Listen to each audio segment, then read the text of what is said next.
आवाज आहे का तुला? हा, आता गपगुमाना पडून राहायचा. घशातून एक आवाज जरी काढला ना, खापलून काढीला तुला.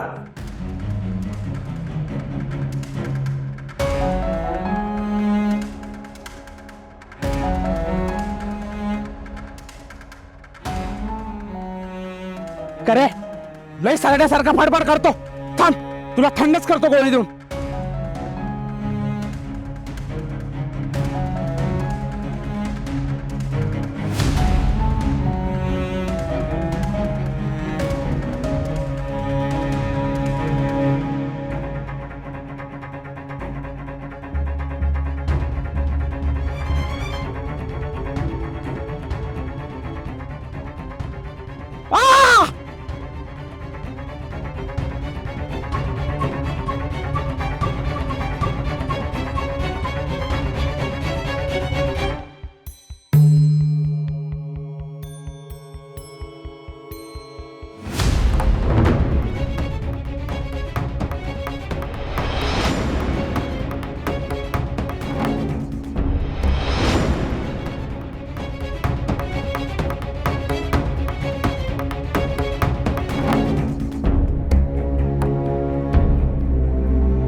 साहेब, म्हणजे ह्याच्या उलट बी घडलेलं असू शकतेच की.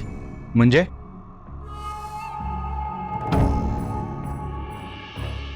म्हणजे तुम्ही म्हणताय की माझ्या इंदूनं अधोक्षज महाराजांना पळवून नेले, पण ह्याच्या पण उलट होऊच शकते की.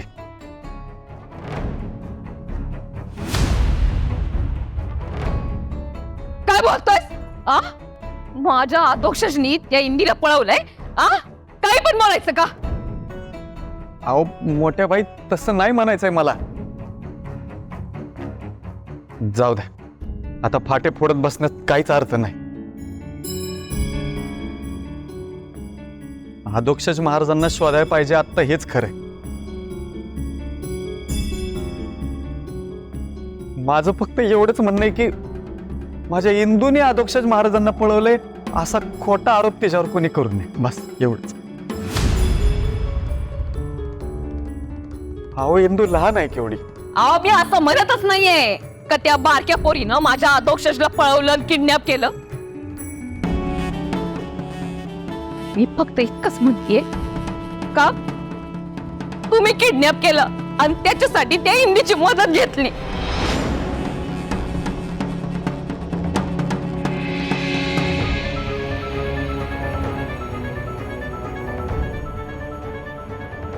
हो मोठ्या बाई, काय बोलताय तुम्ही? बऱ्या बोलानं सांग, माझ्या पोराला कुठं ठेवलंय? नाहीतर मी तुम्हाला इथल्या इथं गाडीन आधीच सांगून ठेवते. हा, जास्त बोलायचं काम नाहीये. प्लीज प्लीज तुम्ही शांत व्हा ना. कायदा हातात घेऊ नका. तुम्ही तक्रार दिली, आता तपासाचं काम आमचं आहे. शांत व्हा. आनंदी शांत. दत्तोबा शेलकर, याबाबत तुम्हाला काय माहिती सगळं सांगा आणि तुमची बाजू व्यवस्थित मांडा.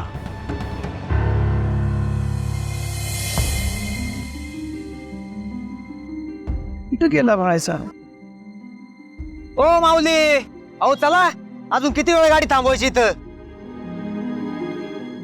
आपली गाडी जाईल का? पाठीराखायस ना तू? मग मदत न करता निघून जाणार? तुला न शोधता कसं जाऊ शकतो तू?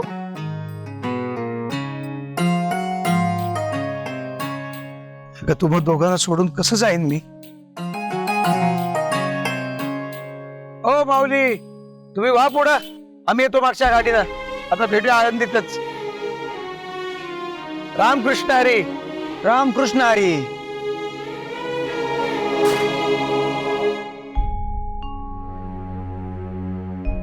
तुला आपण कसं शोधणार? बाळा, इच्छा असेल ना, त्या जगात एक साधी सोयी सुद्धा शोधू शकतो आपण. तुझा आदू तर किती मोठा आहे, असं शोधेन त्याला मी. तुला जमल शोधायला? मला जमणार नाही असं या जगात काहीच नाही. लहान होतो ना तेव्हा माझ्या गावात गाय गुरु हरवली, मला सांगायचे शोधायला. आणि मी हाक मारली की अशी धावत पळत यायची माझ्याकडे. तू गळगुड सांभाळायचास? या अख्ख्या जगाला मीच सांभाळतो.